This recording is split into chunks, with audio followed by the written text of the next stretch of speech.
ओम नमो भगवते वासुदेवाय। मैं हूँ राधिका और आप सभी का आपके अपने YouTube चैनल व्रत कथा और विधि पर बहुत बहुत स्वागत है। जानिए चैत्र मास के शुक्ल पक्ष में पड़ने वाली एकादशी के बारे में। एकादशी का व्रत कब रखा जाएगा, कब खोला जाएगा, एकादशी और द्वादशी तिथि कब से कब तक रहेगी, व्रत खोलने का शुभ मुहूर्त यानी व्रत पारणा का शुभ मुहूर्त क्या रहेगा, और एकादशी व्रत वाले भक्तों को क्या खाना चाहिए और क्या पारणा के दिन दान करना चाहिए। इससे पहले मैं आप सभी को बता दूं कि हमारे इस चैनल पर हमारे हिंदू धर्म में प्रचलित जितने भी व्रत और त्यौहार हैं उन सभी की तिथि और शुभ मुहूर्त की जानकारी दी जाती है। साथ ही कथाएं भी सुनाई जाती हैं। अगर आपको ये जानकारियां पसंद आती हों तो आप हमारे चैनल को सब्सक्राइब कर सकते हैं। ये वीडियो पसंद आए तो प्लीज़ वीडियो को लाइक भी जरूर कीजिएगा। एकादशी के दिन भगवान विष्णु की पूजा की जाती है और भक्त उपवास रखते हैं। उपवास में अन्न का त्याग करना होता है और द्वादशी तिथि को शुभ मुहूर्त में व्रत खोलना होता है। इसलिए व्रत खोलते समय सबसे पहले आप अपनी सामर्थ्य के अनुसार मौसमी फलों का, वस्त्र का, दक्षिणा का दान दे सकते हैं या भूखे व्यक्तियों को आप घर पर बुलाकर भोजन करा सकते हैं और या फिर मंदिर से पुजारी जी को बुलाकर आप उन्हें भी भोजन कराकर और अपनी सामर्थ्य के अनुसार दान दक्षिणा देकर उसके बाद व्रत का पारणा यानी कि एकादशी का उपवास खोल सकते हैं। साल 2023 में चैत्र मास के शुक्ल पक्ष में पड़ने वाली एकादशी का नाम है कामदा एकादशी, जिसका उपवास रखा जाएगा 1 अप्रैल शनिवार के दिन।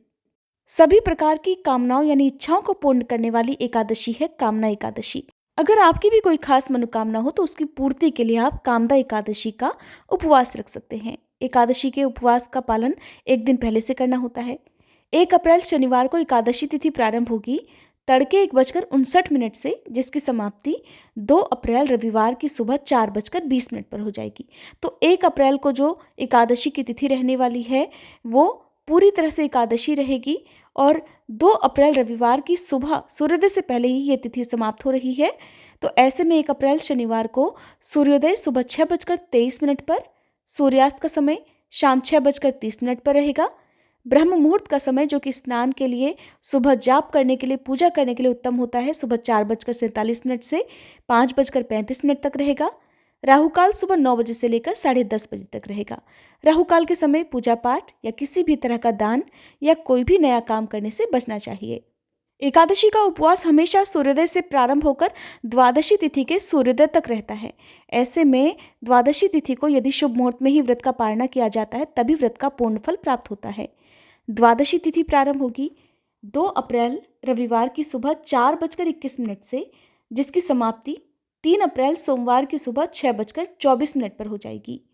साथ ही आपको ध्यान रखना है कि रविवार के दिन हरिवासर का समय भी सुबह को रहने वाला है। तो हरिवासर का समय बीतने के बाद जो शुभ मुहूर्त प्राप्त होता है उसी में एकादशी का उपवास खोलना चाहिए। 2 अप्रैल रविवार को सूर्योदय का समय रहेगा सुबह 6:22, सूर्यास्त का समय रहेगा शाम 6:30, ब्रह्म मुहूर्त रहेगा सुबह 4:46 से 5:34 और राहुकाल का समय रहेगा शाम 4:30 बजे से 6 बजे तक।